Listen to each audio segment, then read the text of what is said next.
بسم الله والصلاة والسلام على رسول الله.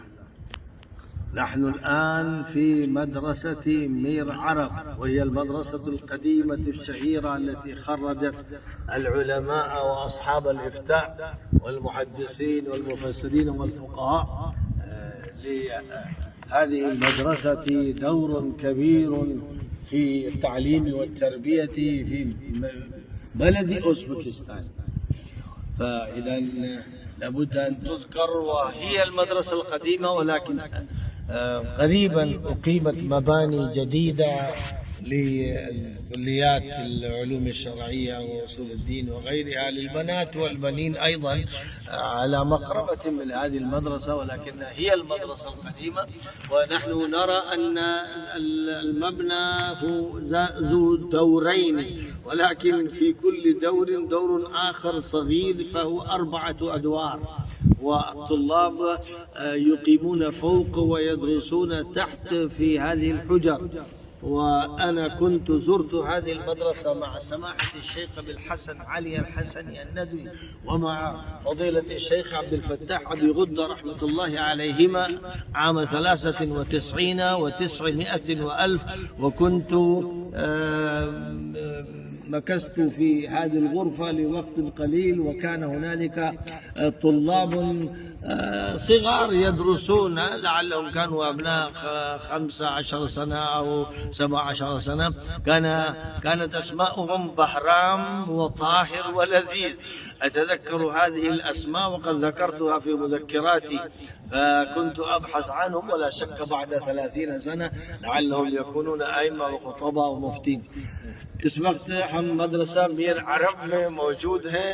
یہ قدیم ترین مدرسہ ہے بخارا کا، اور اس مدرسے کی بڑی زبردست خدمات ہیں۔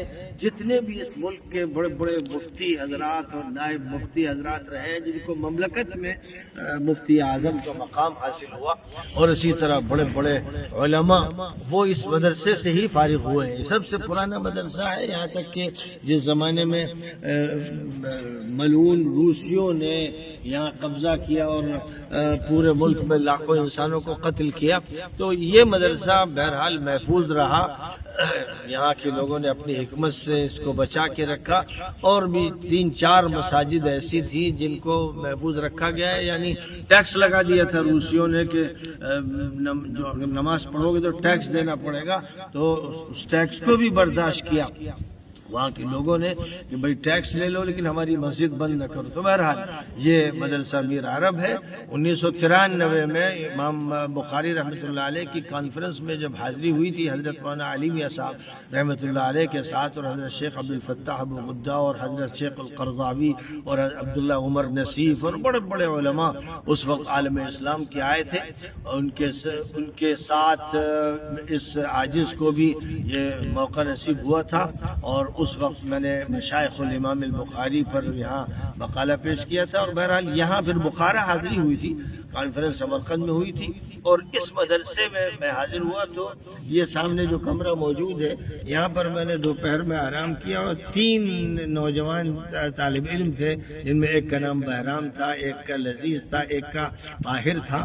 یہ عزیز طلبہ تھے، اور انہوں نے ہمارا بڑا تعاون کیا مدرسے کی زیارت میں اور ملاقاتوں میں، اور حضرت مولانا بھی تھوڑی دیر کے لیے یہیں قیام فرما رہے، شیخ عبد الفتاح ابو غدہ رحمۃ اللہ علیہ بھی قیام فرما رہے۔ تو بہرحال وہ یادیں ہیں، 30 سال پہلے کی یادیں ہیں۔ اب اللہ نے موقع عنایت فرمایا 30 سال کے بعد کہ میں پھر حاضر ہوں، اور اس قدیم مدرسے کو بھی دیکھ رہا ہوں۔ اس سے پہلے جو جدید عمارتیں ہیں ان کو بھی دیکھ چکا ہوں۔ اللہ تعالیٰ اس کو خوب آباد رکھے۔ مولانا مجاہد صاحب وغیرہ نہیں آئے تھے؟ مولانا مجاہد صاحب وہ اس وقت ہم لوگوں کے ساتھ نہیں تھے۔ تو بہرحال یہ مدرسہ ہے، اللہ تعالیٰ اس کو خوب آباد کرے اور زیادہ آباد فرمائے۔ یہ پیچھے کچھ طلبہ کھڑے ہوئے ہیں، ظاہر ہے کہ آج اتوار کا دن ہے، اور اتوار کے دن یوم العطلہ، یوم الاحد، یوم العطلہ، تو اس لیے طلبہ کی اتنی تعداد نہیں ہے، لیکن بہرحال جو یہاں مقیم ہیں ان میں سے کچھ اس وقت حاضر ہو گئے ہیں۔ تو بہت ہی مبارک مدرسہ ہے، اور انشاءاللہ مستقبل اس کا زیادہ ہی روشن اور تابناک ہے، کیونکہ اب اس کی بڑی توسیع ہو گئی، بہت بڑی اراضی پر عظیم الشان عمارتیں تعمیر کر دی گئی ہیں۔ اور مدرسہ میر عرب کا مطلب ہی ہے کہ بخارا کے سید عبداللہ حضرمی تھے، جن کو اللہ تعالیٰ نے یہاں پہلے تو بخارا کے گورنر کا وزیر بنایا تھا، اور اس کے بعد پھر ان کو بھی عمارت حاصل ہوئی تھی، اور وہ سید عبداللہ تھے، غالباً وہ حسینی خاندان کے ایک فرد تھے، کیونکہ جو حضارمہ ہے اکثر حسینی حضرات ہیں، جنہوں نے دنیا کے مختلف علاقوں میں جا کر ادارے بھی قائم کیے اور سلسلہ تربیت و تعلیم کا جاری کیا۔ تو بہرحال یہ مدرسہ جو ہے وہ سید عبداللہ حضرمی کے ذریعے سے قائم ہوا تھا، اور غالباً فی القرن العاشر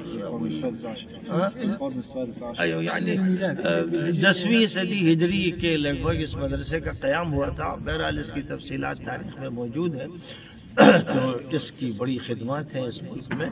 اللہ تعالیٰ نے دوبارہ یہاں پر حاضری کا موقع عنایت فرمایا، اور میں دعوت دیتا ہوں یہاں اس میر عرب مدرسے کے میں بیٹھ کر دیوبند کے علماء کو، ندوے کے علماء کو، مظاہر کے علماء کو، گجرات کے علماء کو، کہ اب ان کو چاہیے کہ آزادی ہے اور اس وقت ٹورزم ڈپارٹمنٹ کو بہت مواقع فراہم کیے گئے ہیں اور کثرت سے لوگ آ رہے ہیں، تو اب یہ جو امام بخاری کا شہر ہے جہاں وہ پیدا بھی ہوئے اور انہوں نے تعلیم بھی حاصل کی اور پھر درس بھی دیا، 90,000 طلبہ نے امام بخاری رحمۃ اللہ علیہ سے درس حاصل کیا، اور پھر وہ مختلف مقامات کا انہوں نے سفر فرمایا، اور انتقال ان کا سمرقند کے قریب خرطنگ کی بستی میں ہوا۔ تو بہرحال اب میں دعوت دیتا ہوں ہندوستان کے، پاکستان اور بنگلہ دیش اور دیگر ملکوں کے علماء کو کہ وہ کثرت سے یہاں آئیں، تاکہ اپنی جو بھولی ہوئی تاریخ ہے اس کو یاد کریں، اور یہاں کے مشاہدات کو دیکھیں اور نوٹ کریں، ان کے بارے میں لکھیں اور بیان بھی کریں، تاکہ پھر سے ایک زندگی پیدا ہو اور اللہ تعالیٰ اس رو کو پھر سے دوڑا دیں، اور وہ لہر پھر سے جاری ہو جائے، اور قلوب کے اندر ایمان پھر تازہ ہو جائے، اور علم کی بہار پھر سے دیکھی جائے۔ وآخر دعوانا الحمدللہ۔